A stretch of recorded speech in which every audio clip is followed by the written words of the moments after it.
Merci de nous retrouver à cette deuxième partie de votre émission 120 minutes Actu Soir.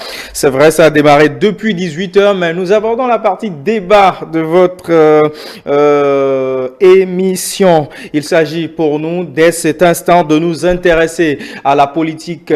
Qu'il vous souvienne qu'il y a quelques jours, les partis de la mouvance présidentielle ont révélé le candidat qui devra les porter vers l'élection présidentielle de 2026. Jusque-là, c'est le seul qu'on connaît, mais on attend quand même les autres partis pour connaître leur candidat, sinon leur duo de candidats à l'élection présidentielle de 2026. Mais déjà, la question qui se pose, quelle est l'offre politique que ces différents candidats vont porter?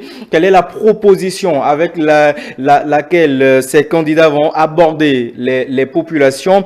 La question est au menu de notre discussion de ce soir, intitulée Conquête de l'électorat, les partis politiques à l'épreuve des projets de société. Deux invités avec moi, Roméo Aïssegbe, bonsoir. Bonsoir Monsieur Sosokpe, bonsoir Mesdames et Messieurs depuis ici et chez vous. En face de Roméo qui est acteur politique, nous avons Mathias Torsavi. Vous êtes acteur de la société civile. Bonsoir. Bonsoir, chers journalistes, et salutations à tous nos amis du bout des ondes. Merci de nous gratifier de votre temps. Allez, la première question, je vais vous le faire. Ça ne concerne pas forcément le sujet. La première journée de la reprise des classes en tant que parent d'élèves, comment l'avez-vous vécu? Bon, vous savez que c'est toujours mêlé de joie, de surprise et aussi de stress. Et en tant que parents, il va falloir que nous puissions toujours nous acquitter de nos responsabilités afin de donner aux enfants de pouvoir aller à l'école avec plein de joie et de penser succès et réussite. Roméo? Avec beaucoup de joie, d'ailleurs par rapport à mes enfants et aussi les enfants du Bénin que j'ai vus. Et pour la particularité que moi j'ai vécue cette année, c'est qu'on sent que les enfants vont à l'école pour le drapeau du Bénin aujourd'hui, c'est-à-dire pour porter l'étendard du Bénin très haut, puisque les difficultés en temps qui occupaient, n'est-ce pas, en dehors des parents, les difficultés qui occupaient un peu les enfants étaient que dès les premières heures, qu'on ne soit pas pris tout de suite en compte. Ça là, nous n'avons pas vécu au Bénin aujourd'hui. Bravo au gouvernement. Merci Roméo. Allez, le sujet, nous en sommes finalement, conquête de l'électorat, les partis politiques à l'épreuve des projets de société. Pour vous qui êtes acteur de la société civile, est-ce que proposer aujourd'hui une offre politique, proposer aujourd'hui un projet de société, quand on sait que le challenger en face s'appelle Romuald Ouadani, qui est de la rupture, est-ce que l'exercice est vraiment difficile? Bon, je pense que de façon basique, l'État est une continuité et quel que soit le candidat qui sera élu aux août des élections présidentielles de 2026, ce candidat-là déjà doit savoir que c'est au bout de l'ancienne corde qu'il devra attacher la nouvelle. Et donc, si l'État est une continuité, il n'y aura pas de difficulté à pouvoir, n'est-ce pas, s'accrocher à tout ce qu'il y a eu comme projet de développement de façon concrète avec la rupture. Et donc, que ce candidat soit donc de la mouvance présidentielle ou de l'opposition, il a déjà tout ce qu'il faut pour pouvoir avancer. Ceci étant, il va falloir faire des propositions concrètes, n'est-ce pas, au peuple béninois, à l'électorat. Et tout de suite, en ce qui concerne les 3 premiers mois jusqu'au 12e mois, ce candidat-là, dans son projet de société, doit penser jeunesse, il doit penser santé, il doit penser également les populations rurales, de sorte à pouvoir, n'est-ce pas, leur dire que je viens pour que là où le pouvoir de la rupture à travers le président de la République, Patrice Talon, a fait un travail merveilleux. Nous voulons, n'est-ce pas, passer à une autre phase en ce qui concerne la gouvernance. Et les jeunes étant soucieux de l'emploi, il faut mettre l'accent sur l'emploi des jeunes. Et de telle sorte que nous voyons qu'en matière d'éducation, les AME puissent, n'est-ce pas, être prises en compte d'une autre façon dans la dimension du reversement. Et en ce qui concerne, n'est-ce pas, nos cultures d'exportation, l'anacade, le soja et le coton, il va falloir aussi penser comment dupliquer des usines de transformation en dehors de la GDIZ dans le septentrion. Et au-delà de ceci, il faut aussi penser PME, les petites et moyennes entreprises que ce candidat-là va pouvoir, n'est-ce pas, donner comme projecteur à l'horizon 2026-2031.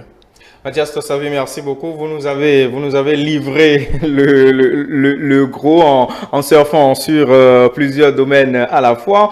Roméo, la question est de savoir, est-ce que à la date d'aujourd'hui, quand on considère le contexte dans lequel nous sommes, on sait que le gouvernement de la rupture est venu avec, sinon pas Tristalon, est porteur d'un projet de société qu'il a exécuté jusqu'à aujourd'hui. Quand on considère ce projet de société, est-ce qu'il est difficile de proposer un projet suite à Patrice Talon quand on est politicien, quand on est parti politique et quand on est en plus candidat à la présidentielle de 2026? Merci beaucoup, M. Sosopé. Votre précision et, je dirais, les contours des mots choisis me poussent à sortir quand même l'expression qui me permettrait de répondre. C'est que vous faites allusion à ce que d'une part, quelque chose s'est passé dans l'intervalle des 10 ans que nous sommes en train de terminer.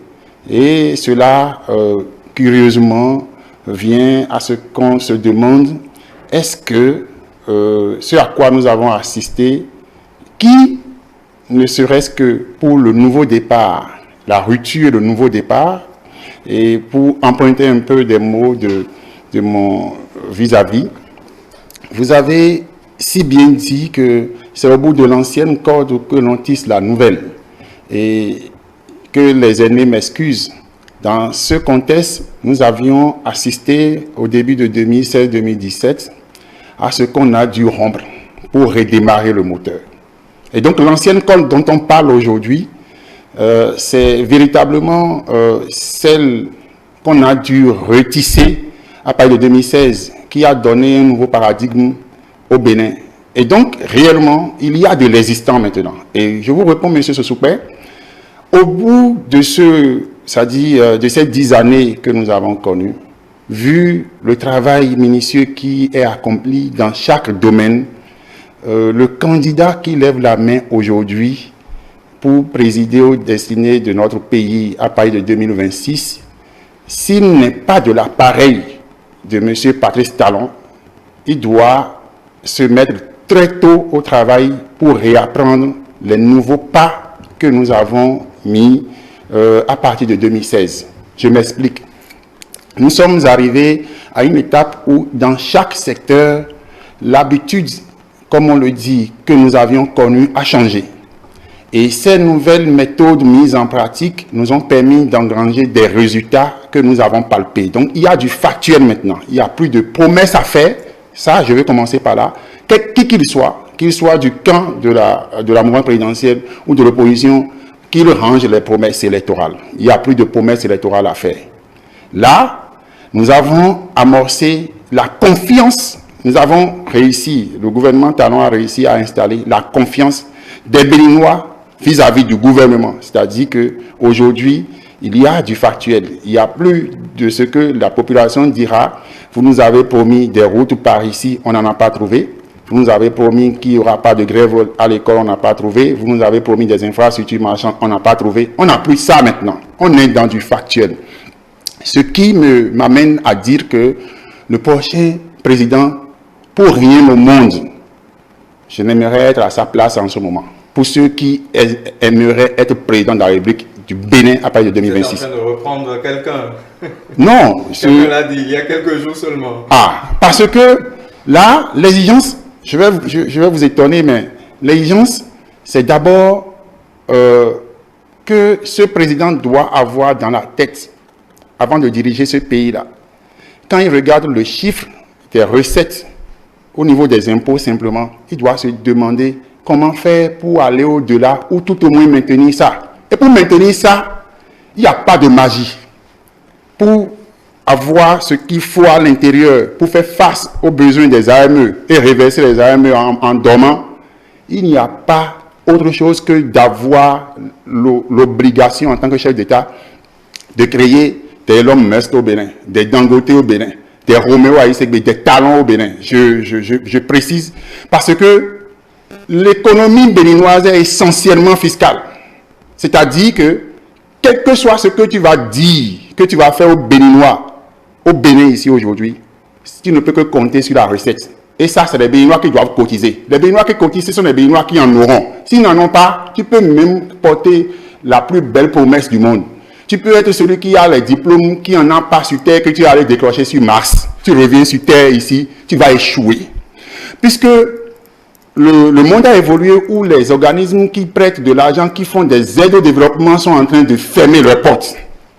Et on ne peut que compter sur la contribution des citoyens. Et donc, les fonctionnaires, les emplois créés sous le régime Talon, si ceux-là ne doivent pas se retrouver encore à la maison, faute de moyens pour les prendre en charge, il faudra forcément que le gouvernant qui vient, le président, celui qui espère être président de la République, commence par réfléchir à comment faire que les petites et moyennes entreprises deviennent le moteur de mobilisation de moyens dans les caisses de l'État. Et vous allez voir que s'ils ne réussissent pas ça, au bout des 100 premiers jours, le mieux pour lui, c'est de démissionner. Je suis sincère.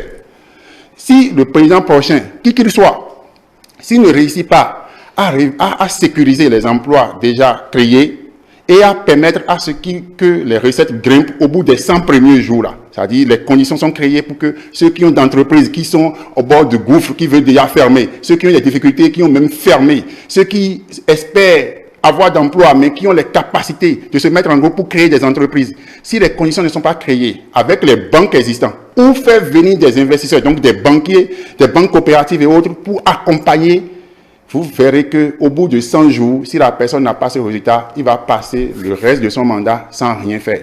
Je reviens sur le fait, c'est pas un défi que je le lance, mais je reviens sur le fait que nous avons au Bénin ici le désir des jeunes que vous voyez là. Leur premier désir n'est pas porté vers l'emploi créé par l'État. Et quand on regarde même les entreprises, comment les gens se débrouillent, on comprend que le Béninois veut travailler. Le Béninois est dans un environnement dont l'écosystème, même s'il n'est pas trop favorable, lui permet d'envisager créer sa propre boîte. Mais avec tout l'enthousiasme, même ceux qui reviennent de la diaspora, qui réinvestissent, si vous les écoutez, avec tout l'enthousiasme, ils sont découragés au bout de 6 mois, 1 an.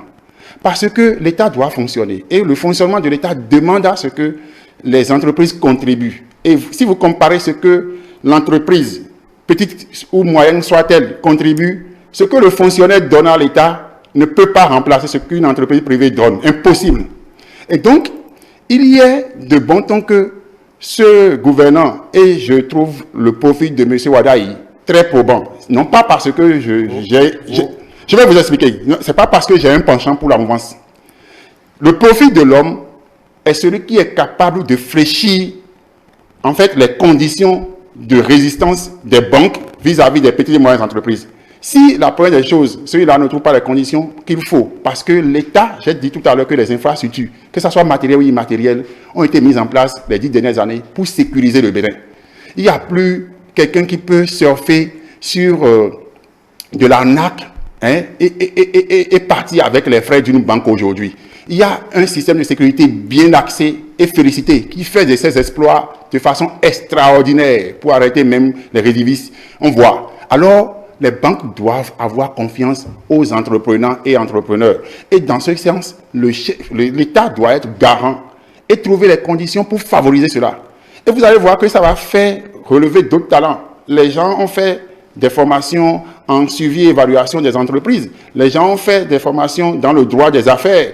Et ils peuvent avoir aussi leur cabinet. Les gens ont fait de la comptabilité. Ils peuvent avoir leur cabinet pour suivre ces nouvelles entreprises, pour suivre ces nouveaux entrepreneurs. Et donc, tout ça là, vous allez constater que l'écosystème qui va s'installer, si le futur président, qui qu'il soit, ne réfléchit pas à ça et se met dans des promesses électorales. Lorsque je vais venir, je vais vous réinstaller là où on vous a déguerpi. Vous allez réoccuper les lacs où on vous a chassé pour que l'inondation ne reste plus. Les trottoirs où on vous casse, on va vous réinstaller. Si les gens commencent pas à vous dire ça, chers amis, chers Béninois, chassez-les.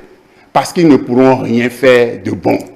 Voilà, en fait, ce que moi, je trouve qu'il faut, premièrement, attendre du gouvernement. Et lorsqu'il a réglé ça, vous allez voir que tout le reste passe comme sous des roulettes.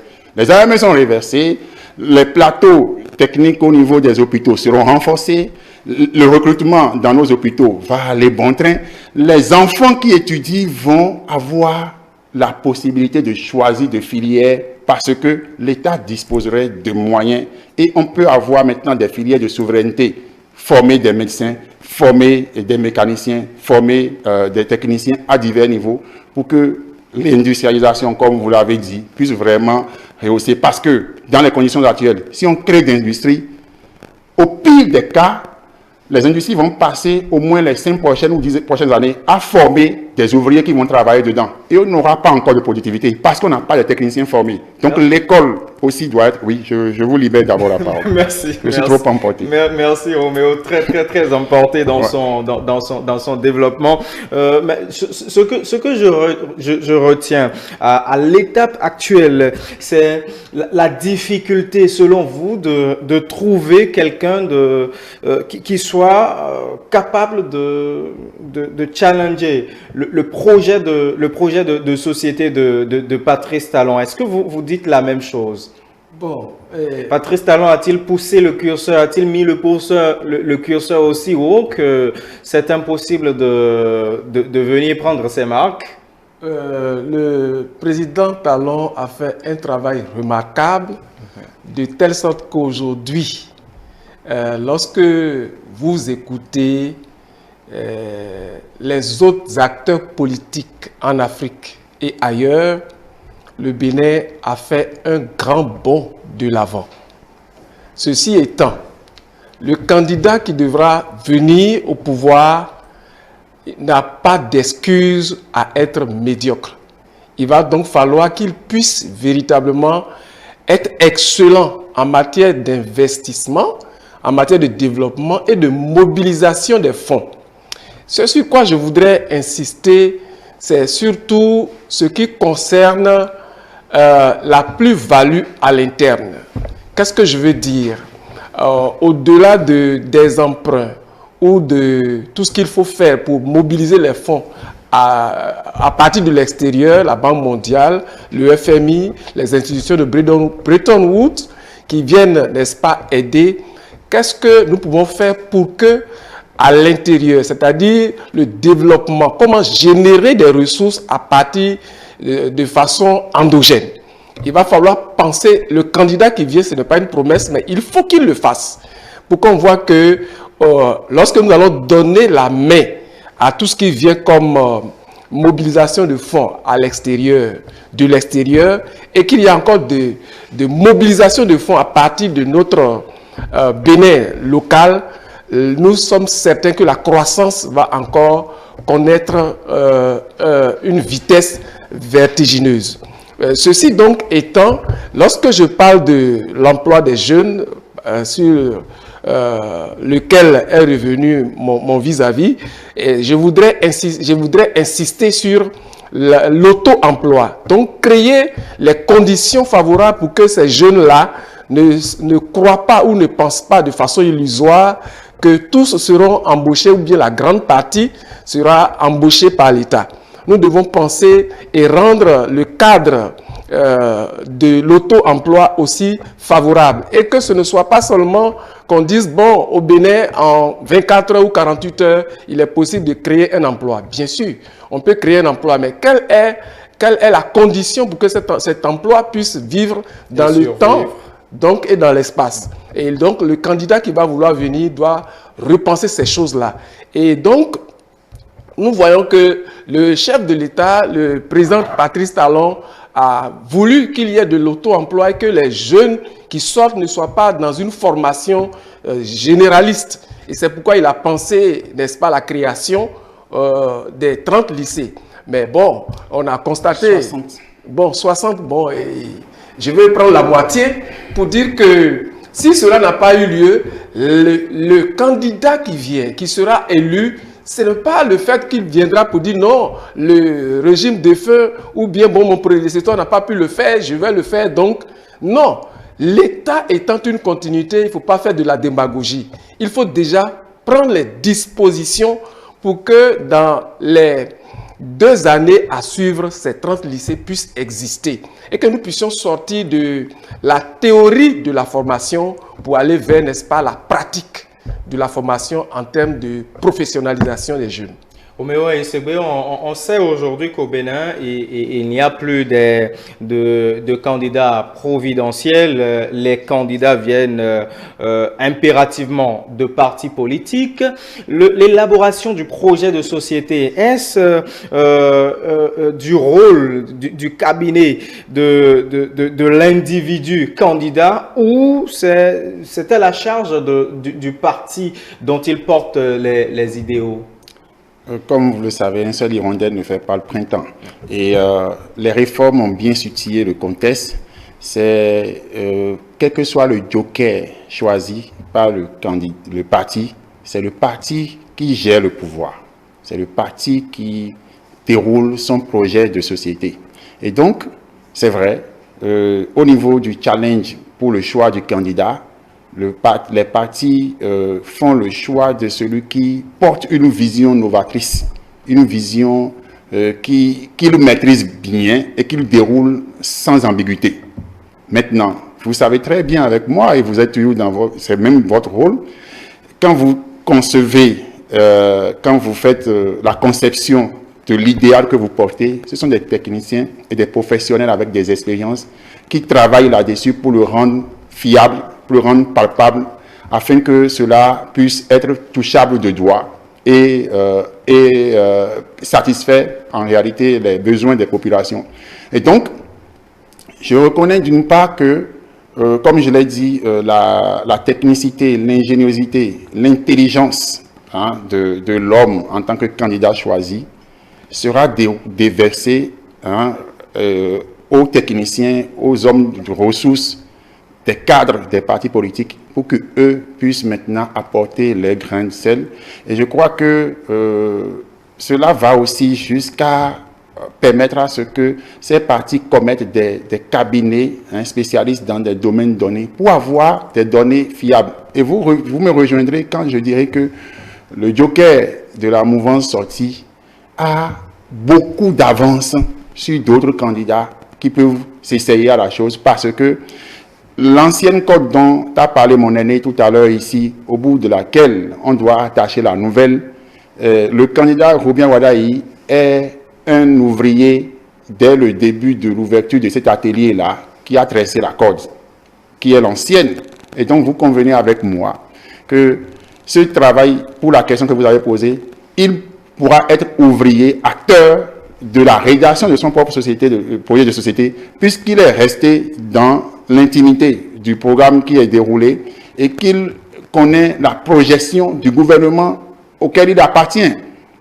Et à juste titre, le budget qui va lui permettre au prochain président de démarrer 2026, c'est lui qui en est le co-architecte avec le gouvernement, avec les partis qui le soutiennent. Et donc, vous convenez avec moi que c'est un travail de groupe, que nous reconnaissons bien, mais ça n'empêche pas que... C'est vrai qu'on attend les débats au Parlement. Justement, ça n'empêche pas non plus que celui qui n'a pas exercé le pouvoir ait de vous à moi les mêmes idées que lui, ou pourquoi pas les meilleures que même leur parti politique, puisque nous vivons tous au Bénin, donc nous avons vécu tous les mêmes réalités, et chacun en levant la main, ou chaque parti en voulant concourir et compétir, n'est-ce pas, pour gagner le pouvoir de l'État et l'exercer, connaît les réalités et réfléchit à apporter des solutions. Sauf que dans les deux cas, il y aura plus de théorie qui va peser et qui va sentir du sensationnel chez celui qui n'a pas été au charbon les 10 dernières années. C'est-à-dire, il sera très facile à celui qui n'a pas été au charbon de dire allègrement que non, ceci, on aurait pu faire sans grande difficulté. Et donc, quand lui va venir, on serait en train de faire les routes et les infrastructures. Et les Béninois vont acheter le ciment à 51 000 francs au lieu de 70 ou 80 000 francs. Et c'est quand il va revenir qu'il va dire non, pendant que on faisait les chantiers, là encore, les usines n'ont pas trop tourné. Donc, excusez, vous pouvez acheter ça à 120 000 points de temps, je vais revenir. Et il va vous dire que c'est parce que la réalité du terrain lui a imposé de doubler, de tripler même le prix de sa promesse électorale. Et donc, pour du réalisme, convenez avec moi que les partis qui exercent le pouvoir d'État ont d'avance sur les partis qui n'ont pas encore exercé le pouvoir d'État les 10 dernières années. Est-ce que vous partagez l'avis de l'analyse de Roméo, quelqu'un qui est resté à la touche normalement, il serait en train de noter les failles, de noter les contre-performances il a tout le temps à son actif. Oui, mais il faut aller très vite. Aller très vite suppose que nous avons vu le rythme avec lequel les 10 ans passés, le chef de l'État a travaillé. Celui qui vient n'aura pas d'excuse à ralentir ou à tâtonner. Et donc, ceci étant, il va lui falloir déjà avoir un projet de société concret. Et ce projet de société concret ne doit pas seulement miser sur les performances économiques ou matérielles. Et il faut aussi penser, notre devise c'est fraternité, justice, travail.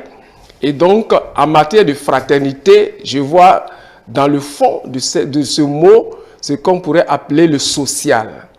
Le Bénin est une grande famille. Et donc, le volet social, celui qui vient, qu'est-ce qu'il met dans la cagnotte? Ce n'est pas volet social où il faut distribuer de l'argent tous azimuts à qui vient vers. Mais volet social en ce qui concerne ce qu'il faut faire pour que nos cultures soient industrialisées et que cela puisse créer de l'emploi dans toutes les régions du Bénin. Et lorsque nous parlons donc de justice, c'est vrai, selon Machiavel, on ne gouverne jamais sans l'épée. Celui qui gouverne doit toujours gouverner avec l'épée. Donc, il faut une certaine rigueur. Nous avons vu, n'est-ce pas, autant pour moi, la rigueur autour de laquelle le chef de l'État a travaillé. Celui qui vient, lorsqu'il viendra dans la perspective de la rigueur, en ce qui concerne, n'est-ce pas, la justice, qu'est-ce qu'il va vouloir faire? Qu'est-ce qu'il va faire pour rassurer les Béninois? Parce qu'on ne fait pas d'omelette sans casser les œufs. Nous avons vu le chef de l'État, il a fait de belles omelettes en cassant des œufs. Alors celui qui vient, qu'est-ce qu'il va faire? Il va falloir qu'il ménage donc le bâton et la carotte parce qu'on ne gouverne jamais sans le bâton. Et pour rassurer encore les uns et les autres, en ce qui concerne le travail, nous avons vu que les réformes ont amené à pouvoir limiter au maximum les grèves. Celui qui vient dans son projet de société ne dira pas « je viens pour donner, n'est-ce pas, le quitus pour qu'il y ait désormais le droit à la grève ou bien même au pluriel aux grèves ». Nous allons encore constater que le Bénin va reculer. Et ceci donc étant, nous avons été déjà moulés, nous avons été façonnés dans une certaine rigueur avec la rupture. Et nous ne pouvons pas reculer. Celui qui vient ne pourra pas dire qu'il va faire un laisser-aller en matière de gouvernance. Sinon, il passera à côté de la plaque. Et donc, M. Tozavi, vous pensez qu'il ne faut pas rompre avec la rupture? Rupture avec rupture, pour vous, est dangereuse? Bon, je ne dirais pas rompre avec la rupture, je ne dirais pas aussi continuer avec la rupture. Qu'est-ce que je veux dire? Nul n'est parfait. Vous avez vu, le 1er août passé, le chef de l'État, lorsque la presse s'est approchée de lui, il a dit qu'il n'est pas Dieu, qu'il a fait ce qu'il pouvait et que certainement qu'il n'a pas pu répondre aux attentes des Béninois dans certains domaines. Et donc, le candidat président qui viendra va pouvoir avoir des yeux qui lisent, n'est-ce pas, dans le cœur des Béninois, afin de pouvoir combler leurs attentes en ce qui concerne ce que le chef de l'État n'a pas pu faire. Et donc, lorsqu'il viendra au pouvoir, il faut qu'il soit non seulement technocrate, mais qu'il soit un homme d'État et qu'il puisse véritablement travailler avec ses différents ministres pour que, même au-delà de ceci, il faut qu'il pense gouvernance locale. Gouvernance locale en ce sens que les réformes, nous avons vu avec les SE, les secrétaires, comment on les appelle déjà, les secrétaires exécutifs, nous avons vu qu'il y a eu des accrochages entre certains secrétaires exécutifs et des maires, et ainsi de suite. Qu'est-ce qu'il faut faire? Le chef de l'État a fait ce qu'il pouvait. C'est vrai que depuis un certain temps, on n'a plus assisté à ça. On n'a plus assisté à cela. C'est un acquis. Mais qu'est-ce qu'il faut faire pour apporter plus de confiance entre les SE et les maires? Parce que nous avons vu que lorsque un budget est alloué à une commune, compte tenu de tout ce qu'il y a comme rapport quelquefois conflictuel entre SE et maire, les budgets n'ont pas été consommés comme cela se doit. Et celui qui vient, il doit penser pour dire qu'est-ce que je dois faire pour que la réforme que le chef de l'État a instaurée au niveau donc de la gouvernance locale puisse vraiment rouler à la vitesse supérieure. Roméo, j'ai bien envie de vous demander le système partisan. Est-ce que celui qui viendra pourrait se pencher là-dessus? Y mettre sa touche peut-être. Vous savez, il y a, dans notre devise, il y a, je dirais, un mot phare que le système partisan nous permet, ou je pourrais dire, oblige les citoyens politiques en République du Bénin de réaliser. C'est la fraternité. Vous savez, nous avons tellement parlé de fraternité et dans le même temps, nous voyons au bout de ces quelques années, depuis 2019 à aujourd'hui, quand on a voulu appliquer ça aux politiciens, nous avons vu combien c'est difficile aux Béninois de rester ensemble. Et c'est là justement la pertinence de votre question. C'est que, vous voyez, pendant que ces difficultés remontent, vous verrez l'ambition de celui qui porte ces réformes-là, Patrice Talon, qui pousse jusqu'à l'accord de gouvernance, qui peut même transcender les positions politiques.